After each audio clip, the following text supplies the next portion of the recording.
দাঁড়া দেখাচ্ছি আচ্ছা তাহলে তুই রোজ রোজ আমায় পাথর ছুঁড়ে মারিস? মারবো, রোজ মারবো। পাথর মেরে মেরে তোমার মাথা ফাটিয়ে দেবো। কেন, আমি তো কি করেছি? কেন আমার বাবাকে পাকড়াও করে নিয়ে গেছে? আমি তোর বাবাকে পাকড়াও করেছি? হ্যাঁ, তুমি তো ছিলে। এই বুট, এই প্যান্ট, আর এই সেই বন্দুক। তোর বাবার নামটা কি রে? তোর বাবার নামটা কি রে? জানো? তুমি জানোই না? প্রাণলাল। প্রাণলাল? কি করেন কি উনি? নিশিকান্ত জেঠুর বাজা জমি চাষ করত। নিশিকান্ত সাহা? হ্যাঁ, ও ভীষণ বদমাশ লোক। ওর কথাতেই তো তোমরা বাবাকে ধরে নিয়ে গেলে। তোমরা পুলিশ আমার বাবাকে খুব মেরেছো, আমাকেও মেরেছো। তাই নাকি? তোর নামটা কি রে? ছুট্টু। ছোট শোন, আমি তো কিছুদিন হলো এখানে এসেছি, আমি তোর বাবাকে পাকড়াইনি। তবে কে ধরেছিল? আমি পুলিশ স্টেশনে গিয়ে খোঁজ নেবো, তারপর তোকে বলবো। হ্যাঁ, এখন বল, আর তুই আমাকে পাথর মারবি না তো? যা বাড়ি যা। পুলিশ! এই পুলিশ! কি? তুমি জানো পুলিশ, বাবা ছাড়া আমার কেউ নেই গো পুলিশ। তোর মা? উনি তো ক মাস আগেই মারা গেছেন। তুই থাকিস কোথায়? ওই দিকে বস্তিতে। জানো পুলিশ, তোমরা বাবাকে পাকড়ে নিয়ে গেলে এখন পেট ভর খেতেও পাই না, কেউ খেতে দেয় না। আমার এক বন্ধু আছে বাবলু, আমি ওদের ঘরে এত বাসন মেজে দিই, কাপড় ধুয়ে দিই, আর ওর মা আমাকে সব দুটো ছোট ছোট শুকনো রুটি দেয়, ভাত চাইলেও দেয় না।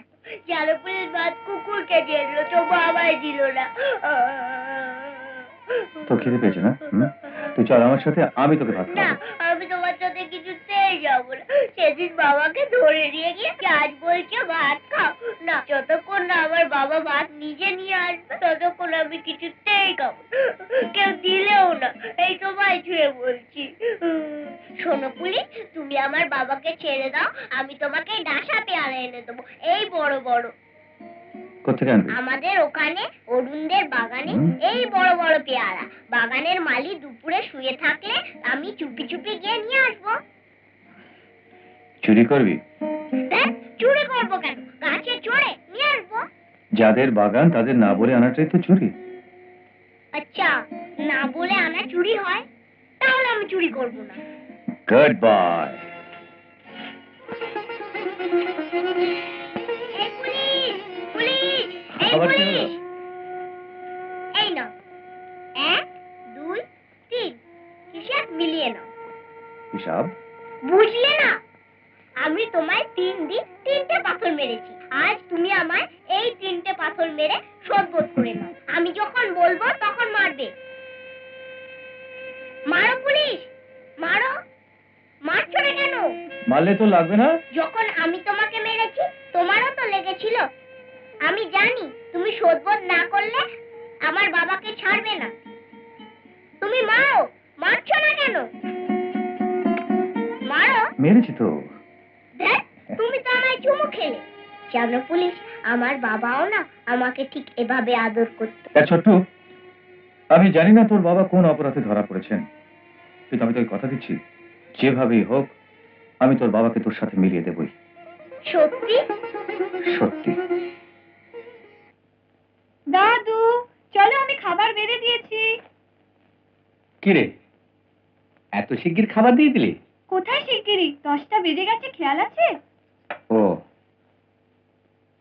দরজাটা একটু খুলবেন? প্রফেসর সাহেব,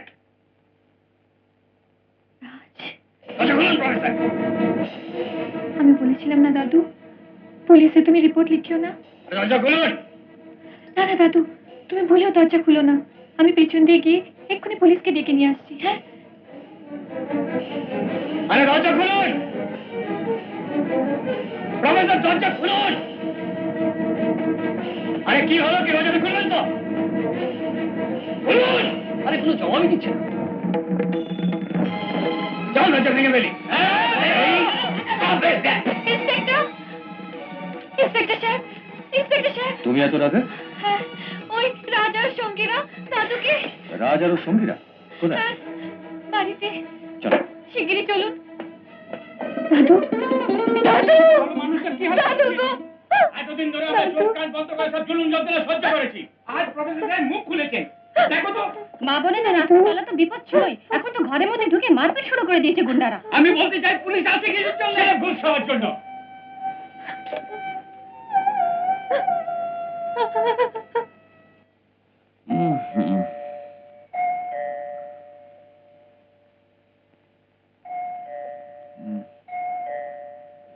বারে বাহ, কি গুণধর ছেলে, দিন রাত 8টা বাজে, বাপের ইজ্জতে কোনো তোয়াক্কাই রাখে না। আমায় পুলিশ স্টেশনটাও দিয়ে কি ছেড়েছ? শুনেছি আজকাল চরস গাঁজাও টানছে, আজ বোঝাপড়া করবো।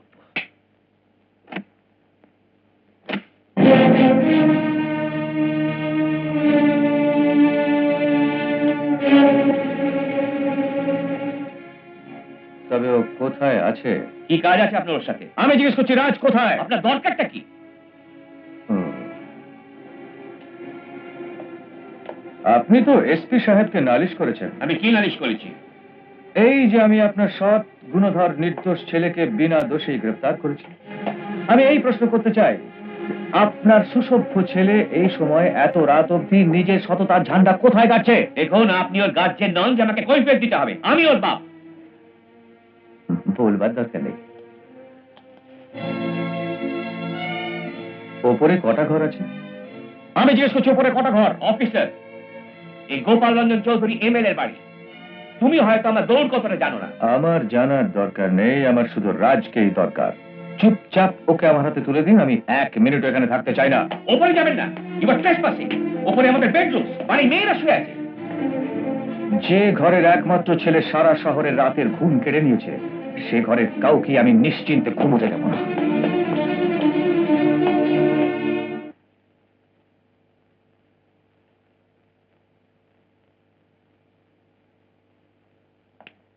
রাজ কোথায়? ওদিকে কি দেখছেন আপনি? আমার কথা জবাব দিন, রাজ কোথায়? আমি জানি না। তুমি জানো? না, আমিও জানি না দাদা কোথায়। বাহ, ছেলে এত রাত অব্দি ঘরে ফেরেনি আর মা হয়ে সুখে নিদ্রা যাচ্ছেন। ইন্সপেক্টর, তুমি আমার ধৈর্যের বাইরে যাচ্ছ। ধৈর্য? ধৈর্যের আপনি দেখলেন কতটুকু? আপনার ছেলের মার খেয়ে যখন ওই আহত বৃদ্ধ প্রফেসরকে আমি হাসপাতালে দাখিল করি, তখন আমি সেই ওয়ার্ডের কামরাতে দেখেছি একটা বেড এখনো খালি। আর আমি যতক্ষণ আপনার ছেলের হাত পা ভেঙে চুরে ওই বেডে ন শোয়াচ্ছি, ততক্ষণ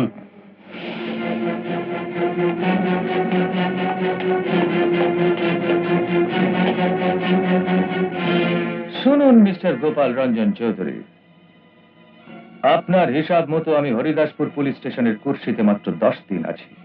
যদি আপনি আপনার ছেলের মঙ্গল চান, তো কাল সকাল 10টা বাজার আগে ওকে পুলিশ স্টেশনে নিয়ে আসবেন। যদি আমার আবার এখানে আসতে হয়, তো আমি খালি হাতে ফিরবো না।